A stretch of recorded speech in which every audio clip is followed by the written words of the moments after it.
Vamos falar um pouquinho de agronegócio agora. A Confederação Nacional da Agricultura e Pecuária divulgou nesta manhã o balanço do agronegócio brasileiro neste ano. Falou um pouquinho de expectativas para 2022.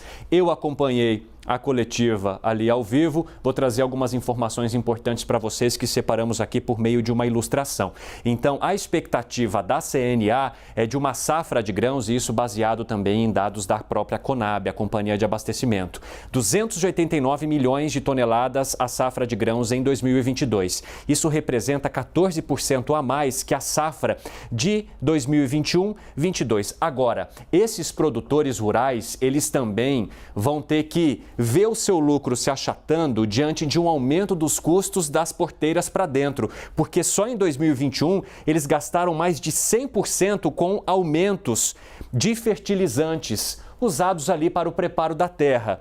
E a expectativa para 2022 é que esses aumentos aqui se mantenham, possam chegar inclusive a quase 200%. Temos outros dados também que falam um pouquinho sobre as exportações, e esses dados são muito positivos aqui para o Brasil.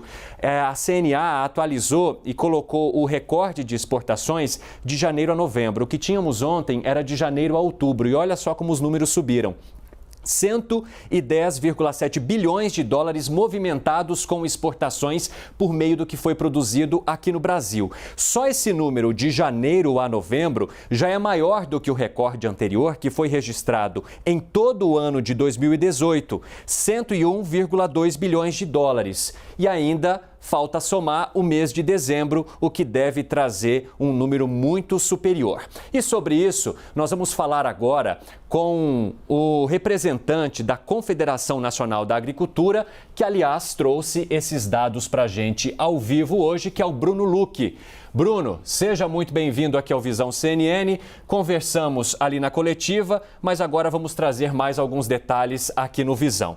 Eu gostaria de saber de você primeiro, de que forma que o produtor rural está encarando esse achatamento nos lucros diante de custos tão altos com fertilizantes, que já estamos acompanhando desde o ano de 2021, fora os outros desafios com logística, a pandemia, possíveis variantes que possam surgir. Como que vocês estão analisando esse cenário?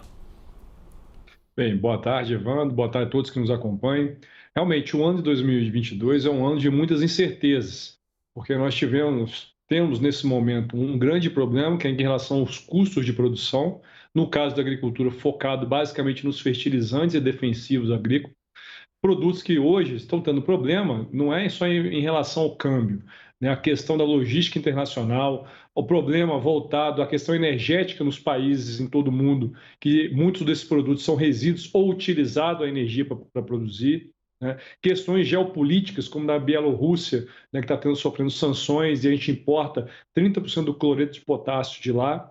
Enfim, questões de toda a natureza que hoje, né, não está na mão do produtor conseguir controlar isso.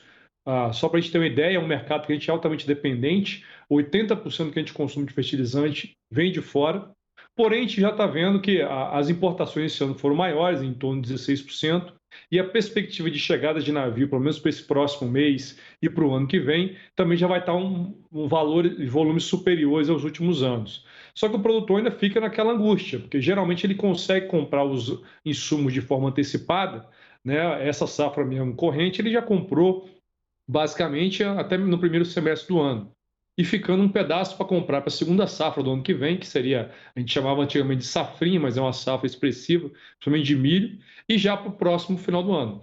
Então, para essa safra, né, atualmente já foi incorporado o custo, e a dificuldade está sendo para a segunda safra do próximo ano e para a próxima que vai ser plantada em 22, 23. Ô Bruno, então, rapidamente, nesse caso o produtor não poderia, por exemplo, diminuir o tamanho da produção ou não poderia ter problemas com produtividade diante de um cenário que ainda vai se desenhar e que ainda ele não sabe como poderia ficar? Ou vocês não acreditam numa redução de produção e sim nesse recorde que inclusive foi anunciado na coletiva de vocês?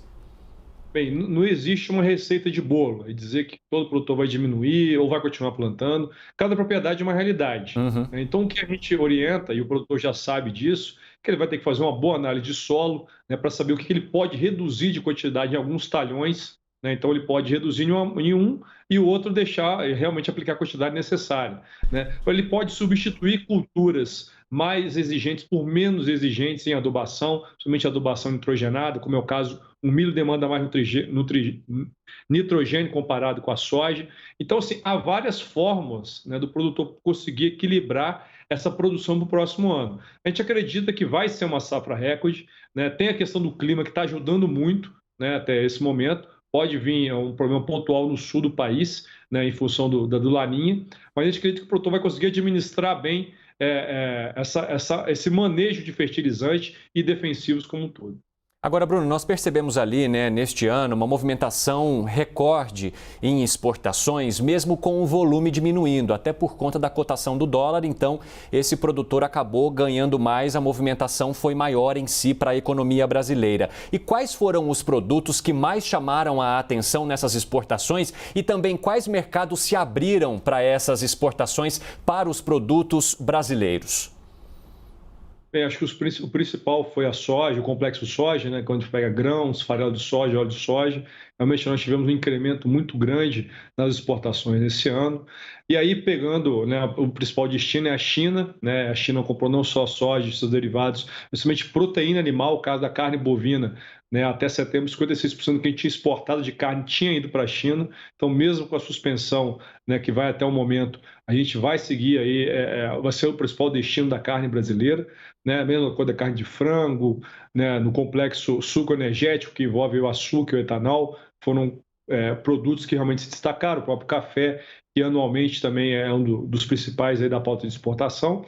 Agora, do que chama realmente a atenção é a questão da Indonésia, né, da Tailândia, ali como um dos principais países que ampliaram o comércio com o Brasil. Fizemos recentemente um acordo com o Chile, que também houve uma ampliação, né, dessas exportações para lá. E ao todo foram 30 mercados abertos esse ano. Então, mostra que realmente essa diversificação da pauta, tanto de produtos como de país, ela é necessária para o setor para a gente reduzir a dependência de grandes compradores. O que a gente fala sempre é que nós temos que manter boas relações com quem a gente já compra e tentar diversificar ao máximo e ampliar essas compras, principalmente pegando aí a Ásia e o Oriente, onde a renda per capita tem aumentado muito e o consumo de alimentos também. Agora, Bruno, para que as pessoas entendam, porque recentemente a gente falou do PIB que foi puxado para baixo pelo agronegócio, né? Houve uma queda aí nesse setor de quase 9% e aí o PIB no terceiro trimestre acabou ficando um pouco abaixo, mas aí agora vocês vêm com um balanço geral trazendo recorde atrás de recorde. Você poderia traduzir facilmente esses números para que as pessoas entendam a diferença entre aquilo que estamos acompanhando ao longo do ano com aquilo que impactou no PIB do terceiro trimestre? Sim, vamos lá, então, uma forma bem didática. O PIB da agropecuária é o PIB dentro da porteira e a metodologia que o IBGE avalia como se fosse mais focado na produção, a grosso modo.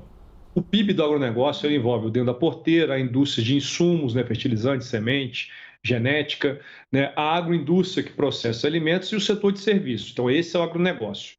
O PIB que caiu foi o PIB agropecuário, dentro da porteira, que é focado na produção.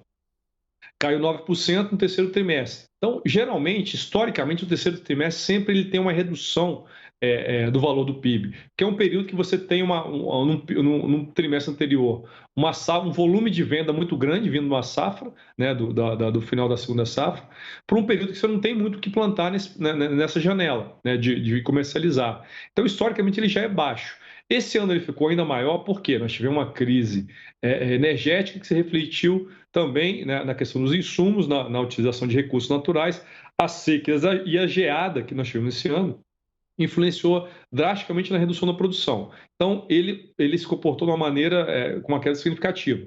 Porém, no acumulado do ano, quando a gente entrar com todos os trimestres, nós vamos fechar em 1,8 um PIB da agropecuário, porque ao longo do ano ainda não foi uma produção satisfatória. E o PIB do agronegócio, que não envolve só a produção, mas a renda também, a geração de riqueza, né, dessas cadeias, desses segmentos do agro, a ideia é que nós fechamos com 9,4% em cima de um crescimento que já foi de 20% ano passado. Então, realmente é algo significativo que vai ajudar, inclusive, a ampliar a participação do PIB do agronegócio de 27% hoje para em torno de 29%. Ô Bruno, e rapidamente, uma última pergunta só para a gente encerrar, porque o nosso tempo está acabando.